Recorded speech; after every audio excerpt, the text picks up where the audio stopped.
Здравейте! Аз съм Милена Иванова, а това е подкастът Неуморимите, създаден в партньорство с Капитал. Неуморимите е една мечта за това, какво може да сме ние, каква може да е България, благодарение и поради нас. Неуморимите е подкаст, в който ще разказвам истории, през разговори с най-обикновени, необикновени българи, пръснати по цял свят. Прескочили безброй препятствия по пътя си, успели и успяващи. През поделените истории, Неуморимите е един разказ за България. Такава, каквато е и такава, каквато може да е. Защото всички ние сме България, без значение къде сме. Добре дошли и приятно пътешествие!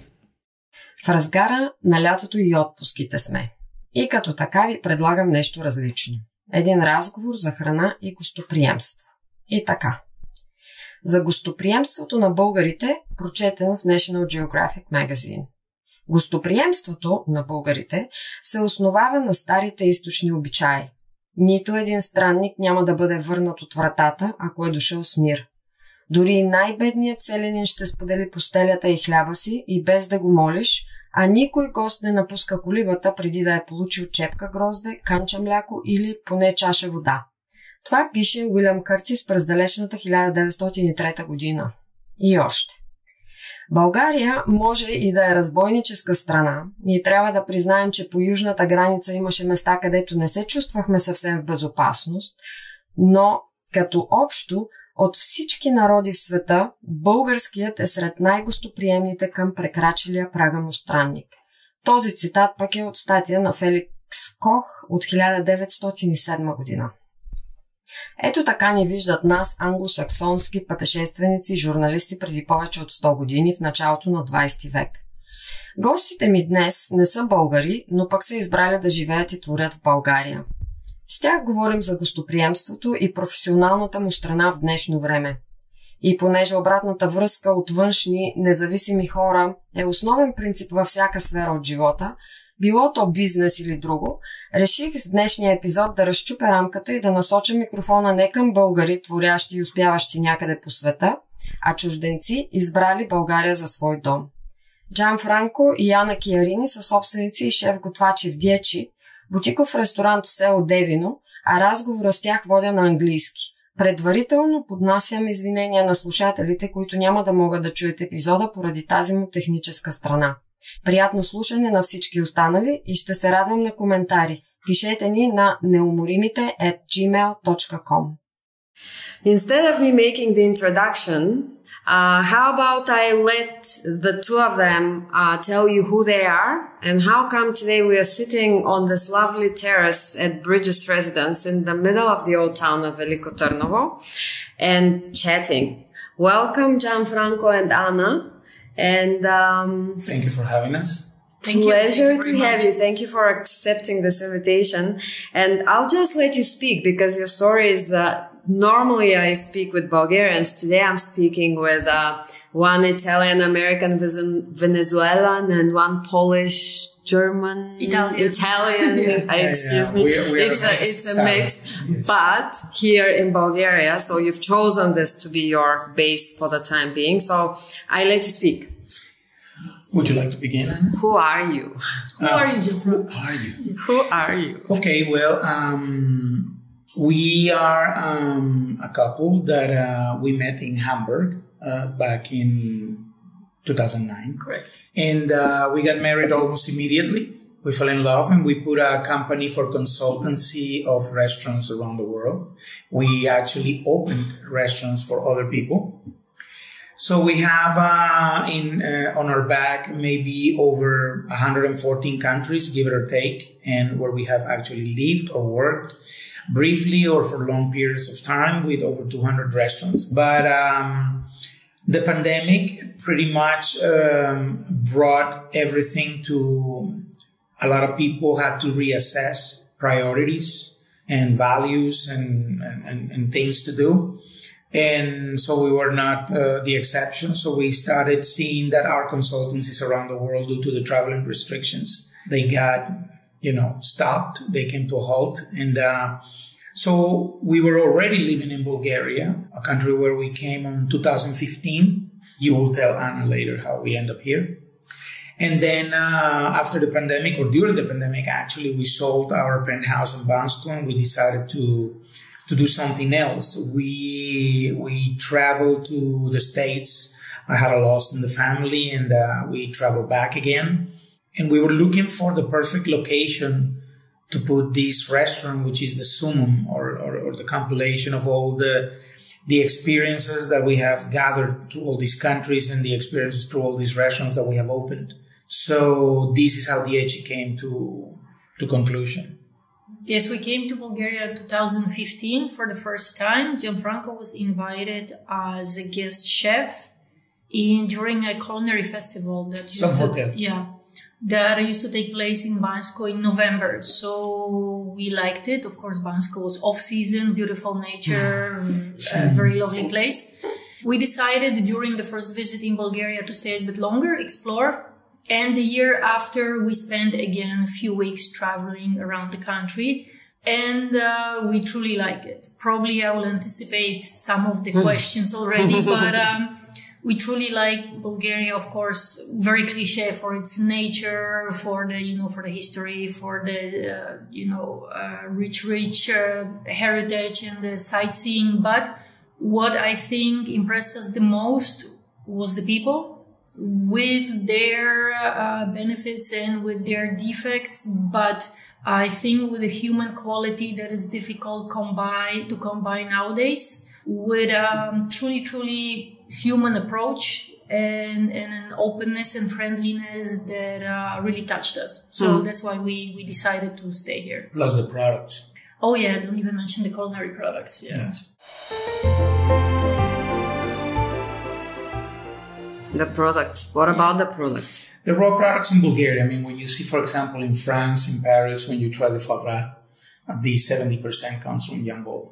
It's packed, made in France, but it's in reality comes from Bulgaria.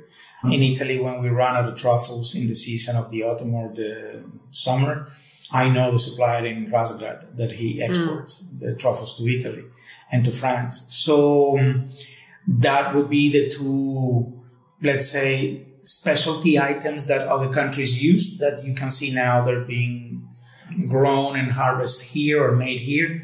And then you have the other intrinsical valuable products from Bulgaria that are not famous are there, like the jujuba and like the chipke and you have, for example, amazing peppers. Well, I don't need to tell Bulgarians how their peppers are and tomatoes.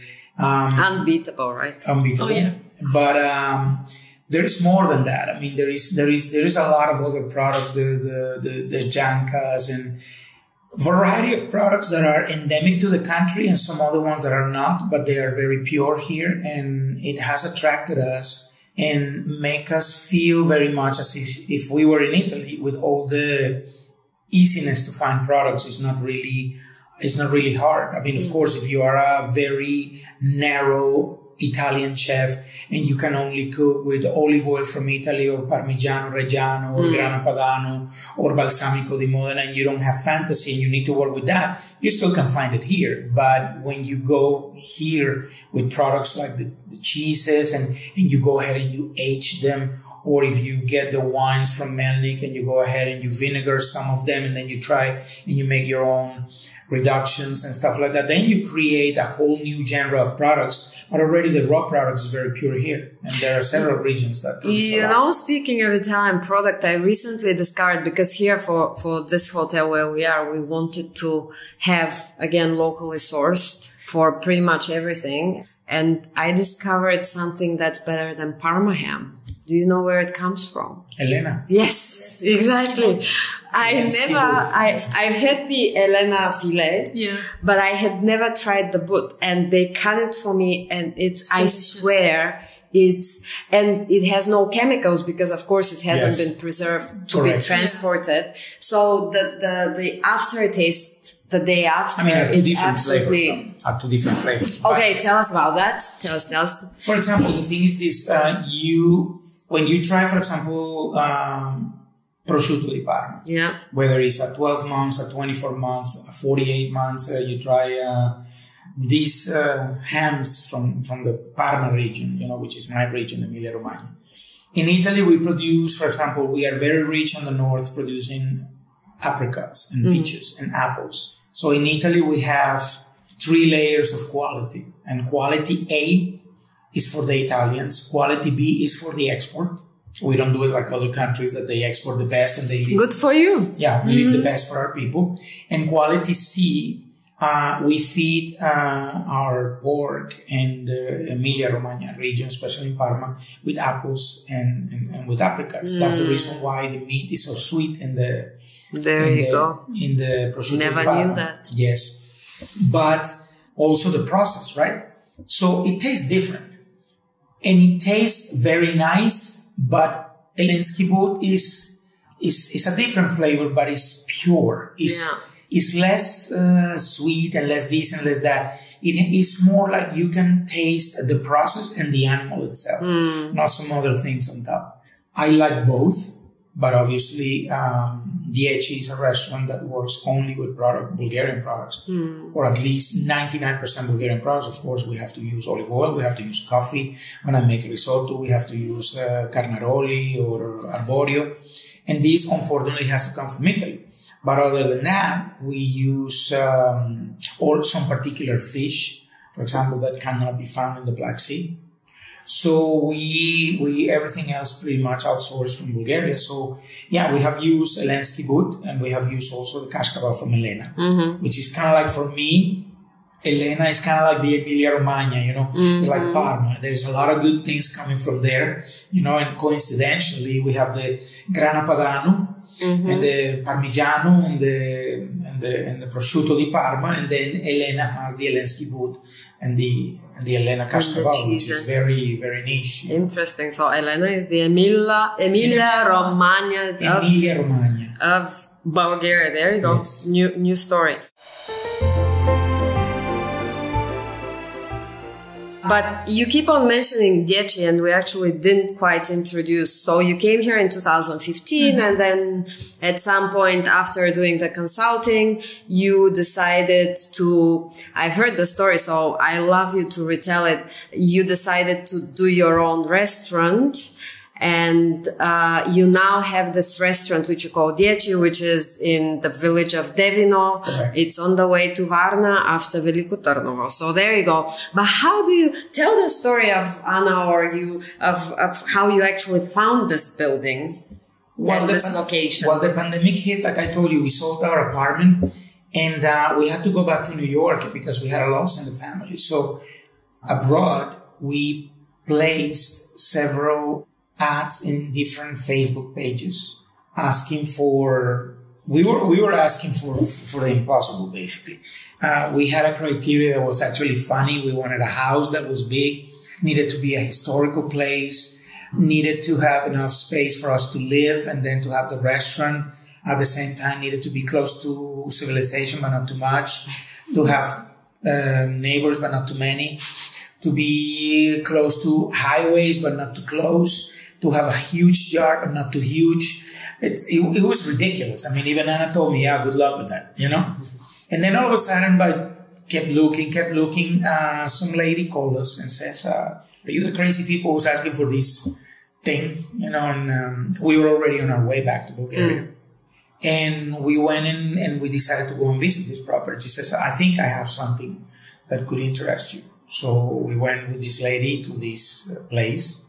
And I don't know if the farmers did it on purpose, but there is a feel that, the genius that put the ad for Devino didn't put it on the road. He put it actually like inside the street when you already pass by. That's why we need to put coordinates in our website. But after that first sign, there is a second sign, right? And between these two signs, there is some fields on the right that this year the farmer is harvesting, I think, rapeseed oil. Yeah, rapeseed. Yeah. The year before he had wheat. But when we came, he had part lavender and sunflower. So it was beautiful, the colors. We came in the summer, and the little village is so rustic and but not too many people. And yeah, it's poor, but it's clean. Mm. See, and you have the right to be poor, but you shouldn't be dirty, right? So the little village is very clean, it's very nice. And we saw this massive house. And Anna and myself were already taken by it. So we walked inside the property. It was in pretty bad shape, of course. And we saw the potential when we walked into what used to be, when you walk into the lobby, with the swinging doors from the school, which we kept the school as it was. We just kind of pimped it, just to bring back the charm. But we didn't change literally the structure of the house because history has to be kept.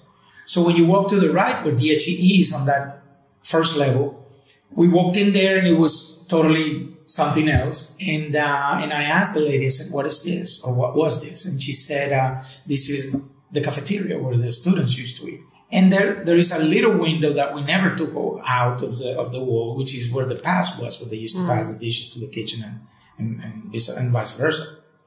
So I told Anna, I said, oh my God, here is the restaurant. Unbelievable. So we went ahead and we told that we want to put money down. The lady advised us not to get married to that house immediately because we had some other viewings. Basically, long story short, we dismissed the other viewings and we said, this is the house. And so it's the school of the village from a bunch of years ago. And but you bought it from English people, you said, right? Well, this lady is a real estate agent, but unfortunately, the persons who owned it were an old couple that they already passed away. Mm. And they were British. And we basically, at a long distance, we bought it from their daughters. Yeah.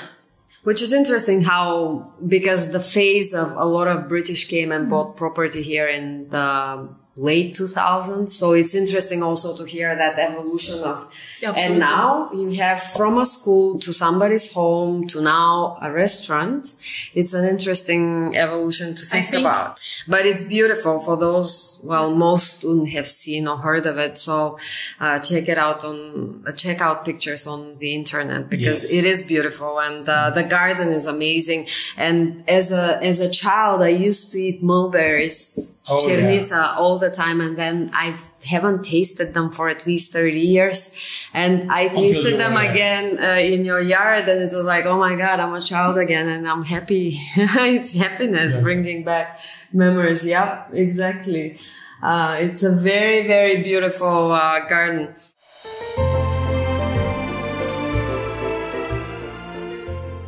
And so, but speaking of the restaurant Dieci, so your concept there is you have 10-course menu and it's for 10 people and that's it. Mm-hmm. And very often what gets mentioned, because I've done a bit of research, what other people have said and what you've said publicly, you have spent a bunch of time working with Michelin star restaurants and chefs in the past. And so, people get excited here and they say, oh, we maybe have a chance to get a first restaurant with a Michelin star. So can you walk us a bit through what is this?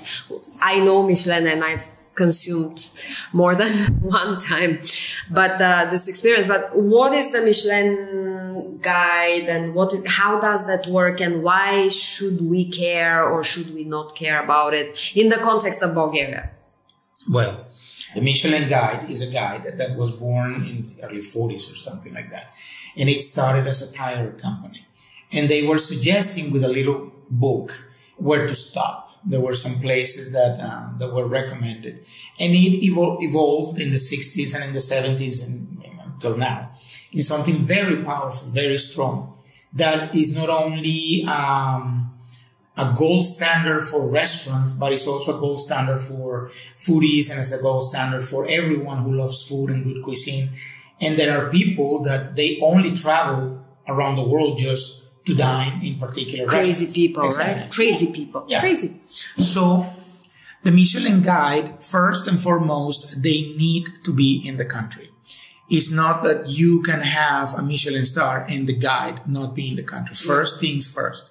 For example, like I said, Serbia already beat us to the punch. They have the Michelin guide is in in Serbia, and they have 14 restaurants in the guide. No stars yet, but it's only a matter of time. That was on the 7th, if I'm not quoting bad, on April. Mm-hmm. In late April, early May, the guide opened in Istanbul. So they're very only now. Yes. Wow. So they're very close to us, and we all know that the Turkish hospitality business is very strong and is very good. So it will be also a matter of time till the Turkish will get the Michelin star. It's not too far. So, but as you can see, our country, and I mean our country, Bulgaria, because it's our country, right, is going through some political changes and leadership structure changes that needs to be settled at some point, hopefully, because for the Michelin Guide is very important also to deal with the government. The Michelin Guide, answering your question in different parts, like for example, why should you care? You should care because the Michelin Guide is a gold standard to understand the who is who of culinary, and with these you can put Bulgaria on the map. By doing this, not only you put Bulgaria on the map of culinary, but also it increases the tourist influx. And obviously, because it's the Michelin Guide and the people who travels to dine in Michelin restaurants is very specific, you will increase not only the tourism of the country, but you will increase also the quality of the tourism in the country, which is also necessary in Bulgaria. Bulgaria wrongly has been tagged by some wrongly foreigners in the country as a cheap destination. I think cheap is not the word that can define Bulgaria.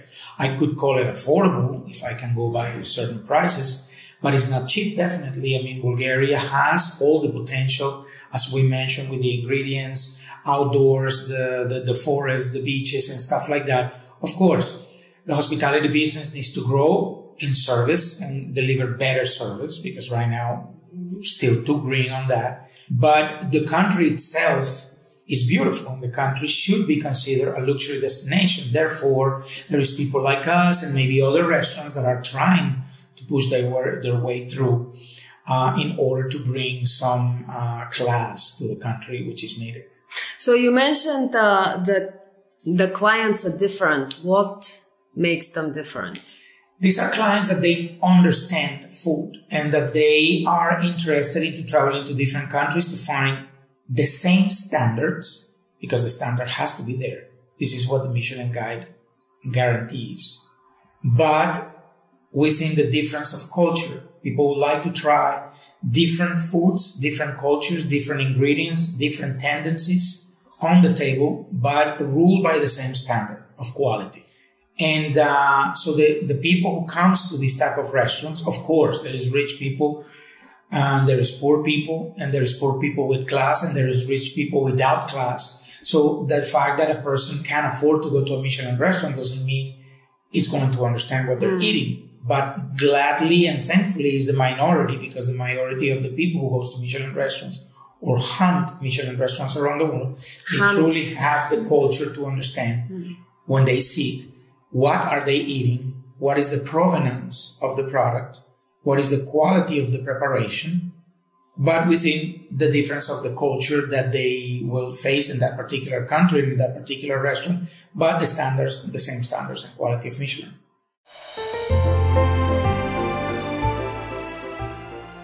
Speaking of brands and names, you are also a graduate of Cordon Bleu in Paris, where you have a Le Grand Diplôme Culinaire.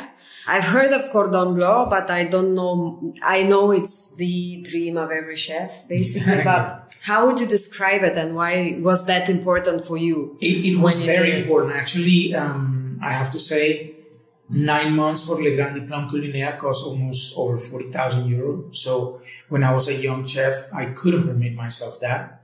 But actually, I went to the Cordon Bleu when I was already older, because after working and saving so much, I finally could manage to do that. So I can describe Le Cordon Bleu as, if you want to talk about restaurants, you put the gold standard is the Michelin Guide. If you want to talk about culinary schools, the gold standard is Le Cordon Bleu. And Le Cordon Bleu has been since the 1800s. It's the oldest school probably, and is the widest propagated school around the world. You have Ottawa in Canada. You had in New York. They took the chapter out now from the States for some quality reasons that were not met. But not that were not met by the Cordon Bleu, were not met by the US. They are in Istanbul, actually. There's a Cordon Bleu Istanbul. They are in Australia, they're in London, of course, and they're in Paris. And there are some other chapters they are in Madrid. And there are some other chapters around Europe. I can define Le Cordon Bleu, yes, as a dream for a chef that would like to have a level of cuisine before starting his career, or in my case, after his career, that will define his career again. It will be like a second birth of your career in my case, because Le Cordon Bleu puts you on another level and another status.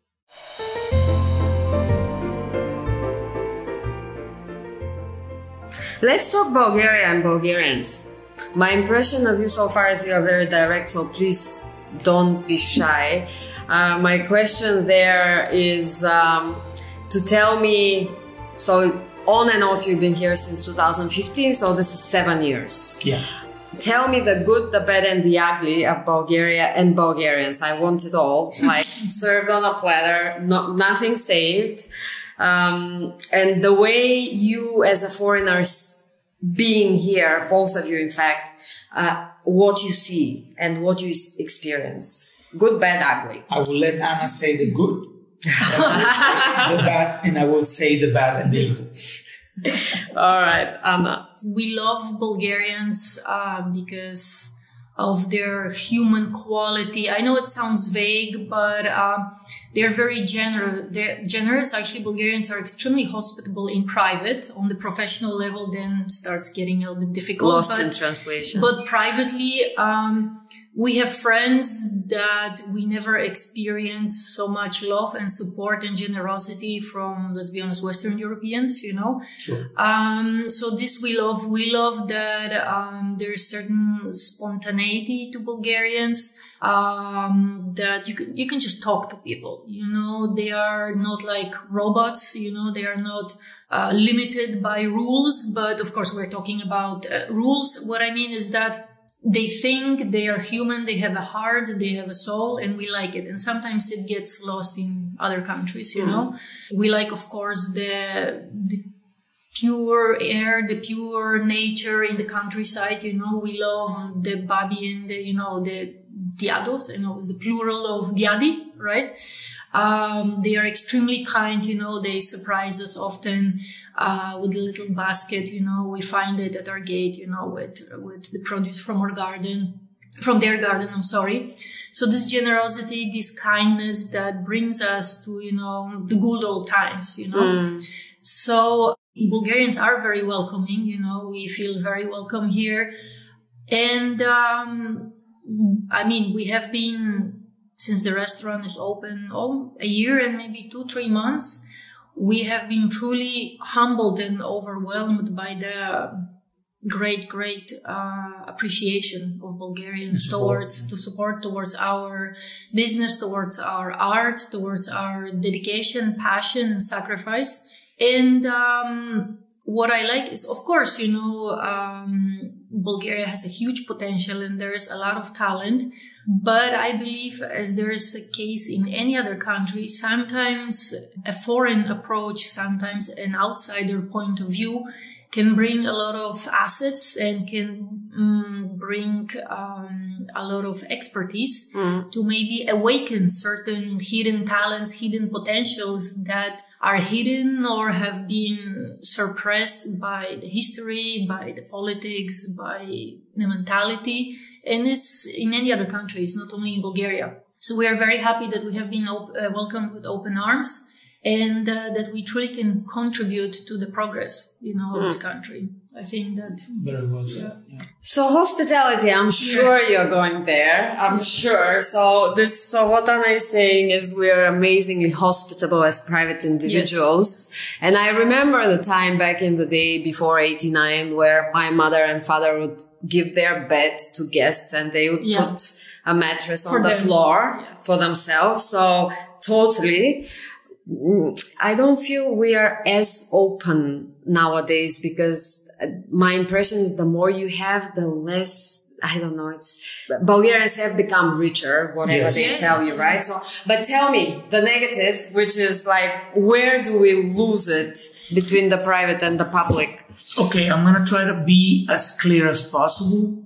And I know that some people may not like what I'm going to say, but I guess, reality check is something positive. People may tell me as a person that something about me that I may not like in that second, but I may ponder and reflect on it and perhaps change.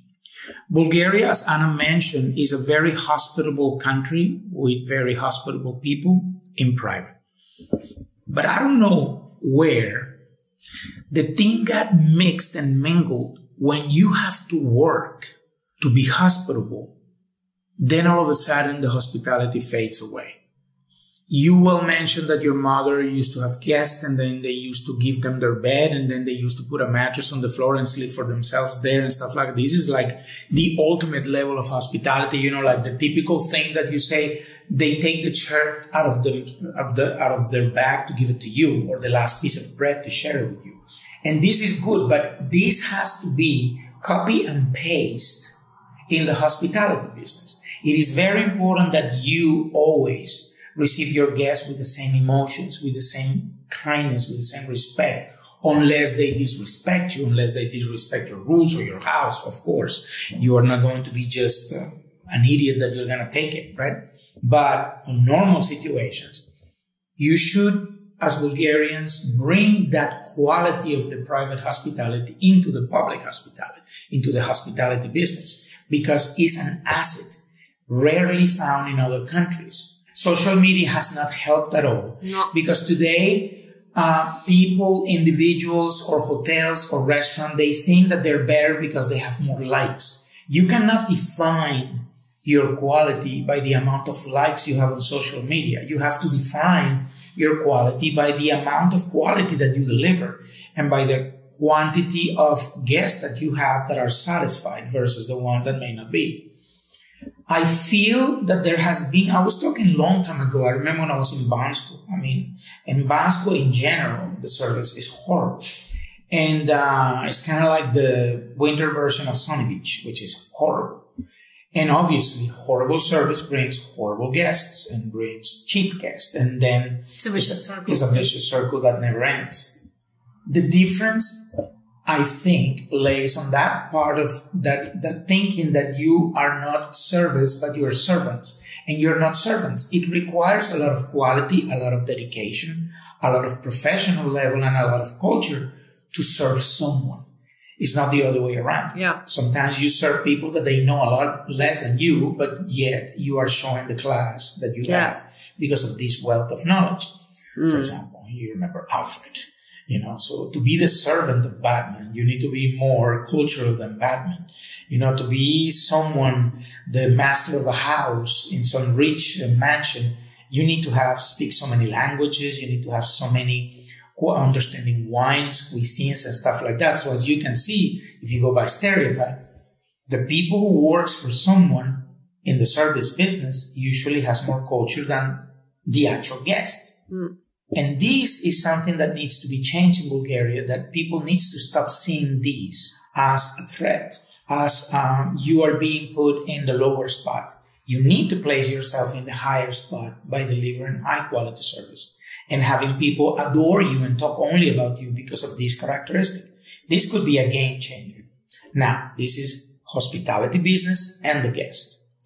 There is a very strange situation, at least in my experience in Bulgaria, where when a foreign chef like Anna said, we came here not to teach anybody nothing. We came here to have a living in a beautiful country and to put a business that is successful. And if in the process we can inspire and show someone else that you can risk and that you can take risks and develop a business that is highly qualitative and not quantitative, and that you can deliver great service and maybe break some stigmas and some boundaries and inspire other chefs, This is the job that we came to do. We didn't come to establish a position. We have a position. We didn't come to take someone else's job. The market is big. The market allows everyone to shine, but envy and anger to the foreign chef is not going to help you to shine. It's going back to the stigma of history. People needs to drop this inferiority complex of having someone. Instead of taking inspiration from someone, you need to stop seeing them as they came here to teach me how to do what I do. And if you feel that you are in the position to say something like that, it's because then perhaps you are in a better position to teach that foreign how to do it, or you have been doing it before the foreigner arrived. Yeah.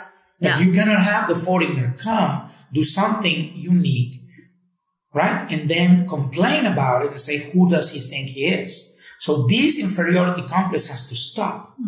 It sounds to me like you're saying we need a group psychotherapy session as a nation to get over our traumas from the past, Too right? many traumas, and you need to move on as a nation. Absolutely. It's a nation that is beautiful.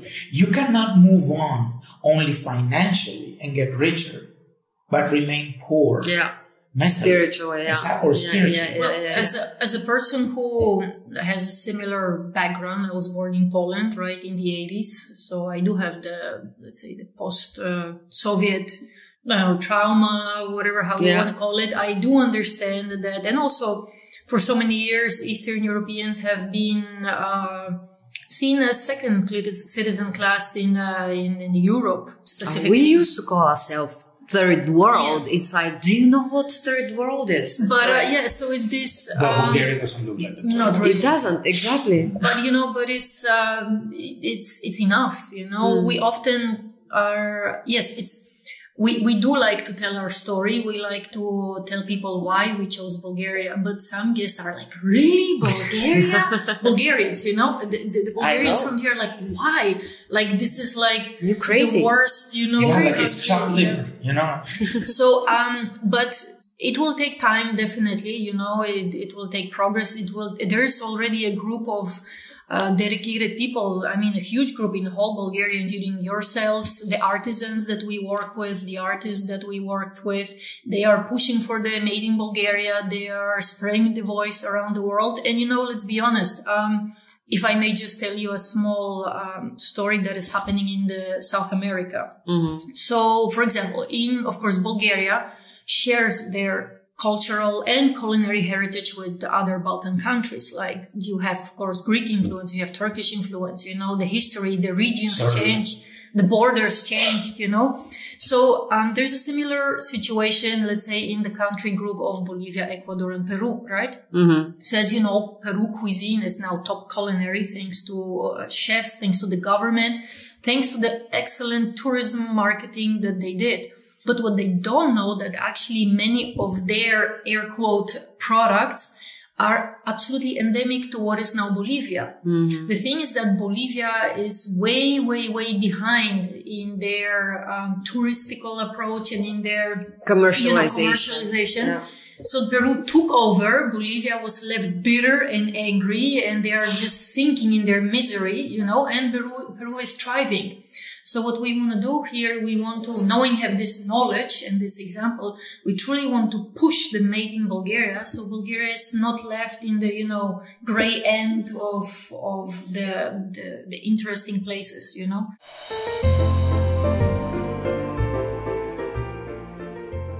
I love this. So I read about it last night as I was preparing. So I read MIB and I'm like, Men in Black? No, Made in Bulgaria, which is great. But so, that's a bit of the feta cheese story, right? We have the white cheese, but then feta cheese is feta cheese. Yes. And the yogurt, the kyselé mleko. Right. So what are your favorite products that you see we can compete in globally and not without letting any commercial secrets that can be stolen by our neighbors, please? But in broad terms. I think as a chef, I can see definitely we were talking about Италианские is a premium product. Elena Kashkaval.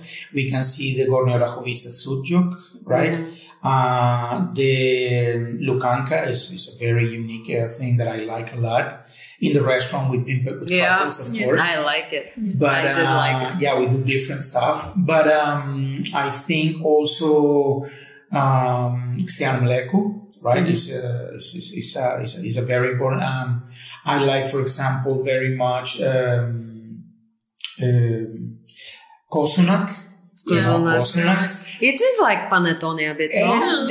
I like to compare it more with a brioche. Yeah, Okay. brioche. It's more pure, actually. We did a beautiful gnocchi from kosunak in the autumn, and we pair it with a deer ragu and some drops of aged and reduced Rouen wine. It was a beautiful dish. But what I'm trying to say here is Bulgaria, okay, the tomatoes are tomatoes, and then some countries can fight about it. Peppers are beautiful all over the Balkan countries. This can go into the gray areas. You know, people can complain about tomatoes or peppers or vegetables in general, but I think there are some products that are already made, byproducts, that are very unique to Bulgaria, like the hinab, which is a jujube, like for example, the chipki. The rose hips, yeah. The rose hips, the roses, the lavender. The roses, the lavender. I think that Bulgaria should create, once again, we go back to politics. Yeah. The government should get their heads out of whatever that head is, right? And start appreciating, instead of opening new hotels that are going to collapse because there's bad service, they should start protecting Bulgarian heritage by, like we did in Italy, we have DOG, Determinazione Origine Geografica, DOP, Determinazione Origine Protetta, determinations of geographic, etc. For example, I love, and we will have it now in the Michelin dinners that we have in 2 weeks with Daniel Galmish. We are going to have chernivit, which is the green cheese of Bulgaria. These products need to be protected by a symbol and an organization that is adhered to the European community in order to understand that nobody can replicate these products and not pay a due to Bulgaria for doing it. For example, in Italy, you have Parmigiano or Grana Padano. Yes, there is people in Bulgaria doing Grana Padano. There is people in Japan doing Grana Padano and stuff, but they have to adhere to the recipes and to certain structures, and they have to pay dues to Italy, which didn't happen with the Dutch. Gouda got lost in translation. Now everybody does it in different ways, lower the quality, and Netherlands get nothing from it, or cheddar also. So Bulgaria needs to protect these products. What we are trying in our humble way to do is to present them in a different shine, in a different way on the table, to make them more appreciated by Bulgarians, understood by foreigners, and to put Bulgaria on a map of these particular niche products that only come here, that will define that every time you hear them around the world. If you go to Japan now and you hear prosciutto, you think Italy. If you hear balsamico, you think Italy. If you hear foie gras, you think France. Of course, I don't know that comes from Bulgaria. But you think France, right? So, the truffles also. Exactly. But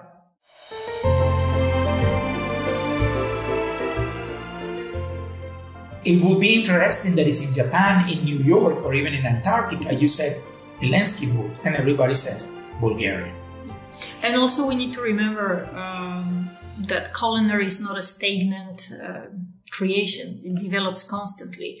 So there has to be not 1 or 2 or 3 chefs, but a whole army of chefs, of artisans working on creating new memorable products, reinventing the recipes. Of course, it's important to keep the culinary tradition and the heritage, but it's a natural progress that occurs everywhere in the world. So create something interesting with the products that you have, create new stuff, so I love how you interpret the shipka, the rose hip. I used to live, I've been all over the place, but at some point there was the hype with superfoods and there was goji berries. And I was living in London at the time, and I would buy tons of goji berries and I would drink the goji berry tea every day. And then at some point, years later, I came back here and I read on rosehip, and basically rosehip has more vitamin C than goji berry, and actually it's a lot more powerful than goji berry, and it comes from here. Yeah. Why are we so obsessed with? But you probably can tell a bit more, because this is a fad, and it's like the industry wants to sell you something new every year, so you get into these superfoods but pretty much every country has its own specific stuff, which is good for this geography, and which probably is the most powerful for people living in this geography because of climate, etc., etc. So, but I was laughing my head off when I read about shipka, and I'm like, this whole time I've been buying goji berries, and it's this super and very expensive. Food. Absolutely, but of course. Because there are how many resellers on the way, and it comes from China, and also God knows how is it cultivated, Right. That's another thing. I will never have anything coming from China. I mean, especially living in Bulgaria, why would I? Yeah. So sustainability, we are coming towards the end, but because you talk a lot about sustainability, I want to, and you had written, or I heard you maybe in the TEDx talk that I listened to, that you've gotten to 1.7% waste, which is like, wow, how the hell do you get there? I think this is absolutely chef's achievement. Well, we had right now we have 1.3%. Oh gosh. Waste, which is the plastic that we use for hygiene reasons, gloves and masks and sous vide and stuff. But now we found a supplier. The bags are a little more expensive, but are worthy. They are biodegradable. As now we are using them. So we have reduced our waste to, I think, 0.8%. Of course. Our food waste, our total waste is 0.7. Our food waste is absolutely zero. As you may have noticed when you dine with us, there is a point where you have these, for example, the chushki ice cream. Yeah. In order to make my chushki ice cream, I have to run it through a process that is absolutely natural, and at some point I have to sieve it. The sieving process leaves the skins behind, and I dry them and I grind them, and then I put that over the pork. It enhances the flavor, the color, the quality, brings these nuances of Bulgaria into this particular very Bulgarian pork dish that is there. But there was 0% waste. So in the autumn we did with the pateshko, we did shallots, local shallots. And we ferment them 288 hours, but in order to ferment them, I need to peel them. The peels were baked in the oven. How many days is this? About a week and a half. Something like that. And these skins that we took out of the shallots in order to put them for fermentation, these were placed in the oven, sprinkled with a little bit of salt and stuff like that. And they were grinded. So in the dish in the spring, for the pateshko, we had a dust of these very summery skins that brought and evoke the future. And we are in the spring, and the shallots being fermented evoked what was happening in the winter all up until this spring. So the product was used once again, 100%, but was with a thought behind to evoke two phases of the product in two different seasons. So this has brought us now to the point of 0% waste. So if you were to use watermelon, because we did juice from watermelon, what would you do with the skins? The rinds can be pickled. Yes, absolutely. They're absolutely beautiful and very nutritious. Yes. Okay, there you go. And they remain strong. But of course, if you pickle things that are soft, the little trick is that you put vine leaves in the bottom and vine leaves in the top. You put your brine, whether it's a lacto-fermentation with salt or it's a pickling process. You put the brine is your particular choice. And if you put vine leaf, right, the canines of the leaf will keep the... I didn't know that. Yes. There you go. So many New trick. New trick. It will keep the soft... For example, if you pickle zucchini, the zucchini has a hard crust, but it has a very soft meat. The soft will become soggy if you pickle it normally.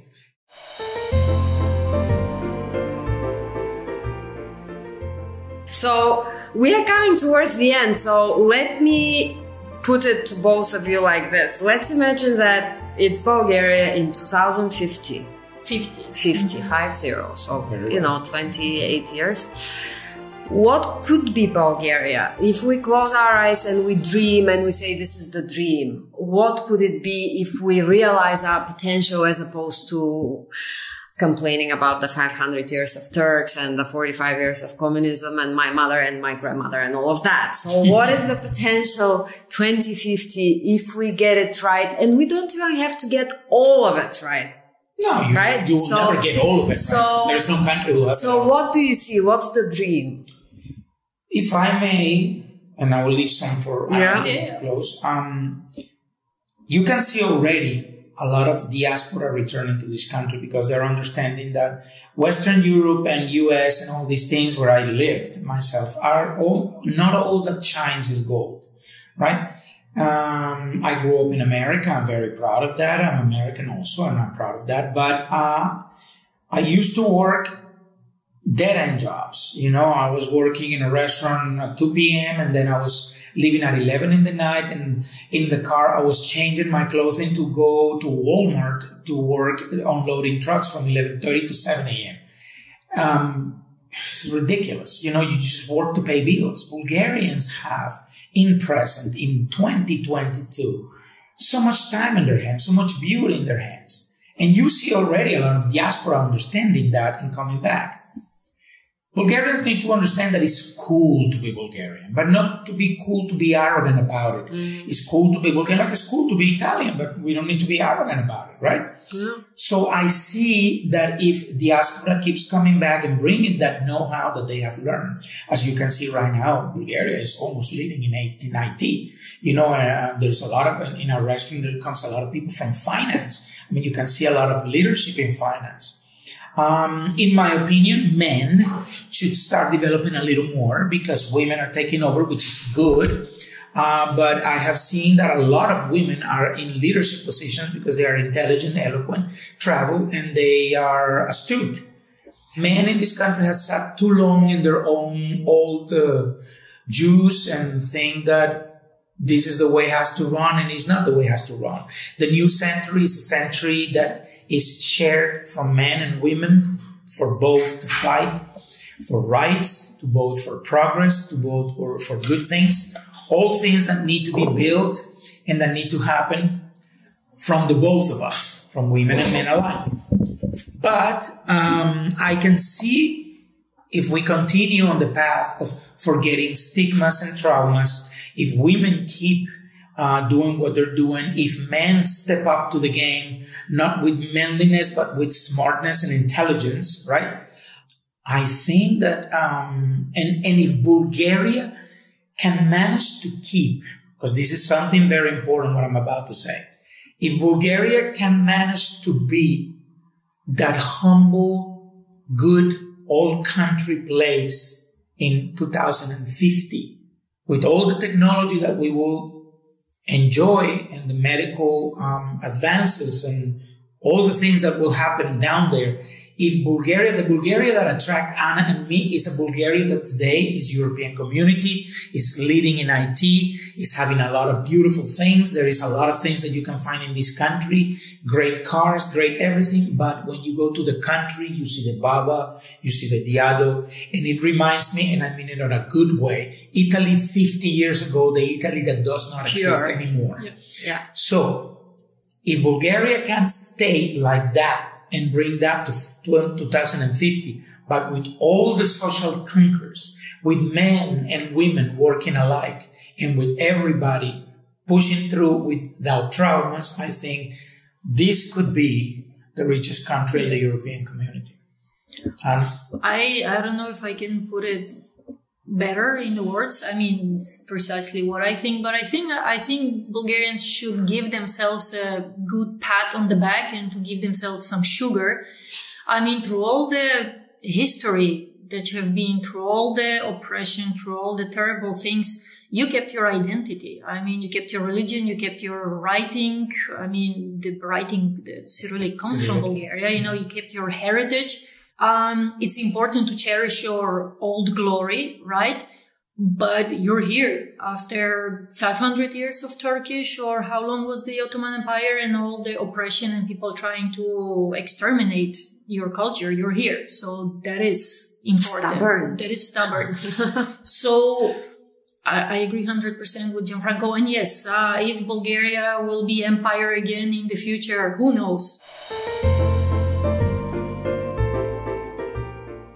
Bulgaria can be the perfect boutique little country to live, that the citizens are living well-being, because it's a small country, so you can provide better care for the citizens and attract foreigners that will contribute to the country, you know, that will make it richer, more developed. And yeah, future can be bright, you know. Yeah. So I like it. Boutique. Yeah. Richest. And heaven on earth, and human, right? And human. Yes. And human. The way the world used to be. Yeah. Exactly. Without losing your humanity, without losing your identity, you can enjoy capitalism. And you can maybe miss, like some people in this country, the good old things of the communism, but don't be fanatic about it. Don't be neither all the way pro the US, all the way pro Russia, because the country is divided in this stupidity. You need to be pro-Bulgarian. Yeah. Yeah. There you go. Well, thank you very much for your time. Thank you. It was a great conversation. Thank you for bringing us to this beautiful hotel that you're here. Welcome back. And I'll be back for the winter menu, or fall menu you call it, because I'm dying to try this now. Good luck. Thank you. Thank you.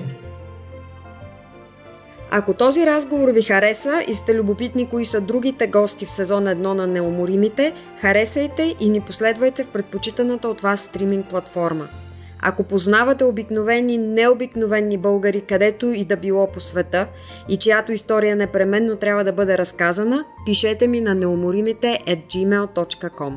Създател и автор на Неуморимите съм аз, Милена Иванова, в партньорство с Капитал. Продуцент DR Films. Оригинална музика Петър Дундаков. Миксиране и монтаж Тихомир Колев. Отговорен редактор Капитал Алексей Лазаров. Нови епизоди от сезон 1 всеки вторник в любимата ви стриминг платформа. Благодарим, че слушахте.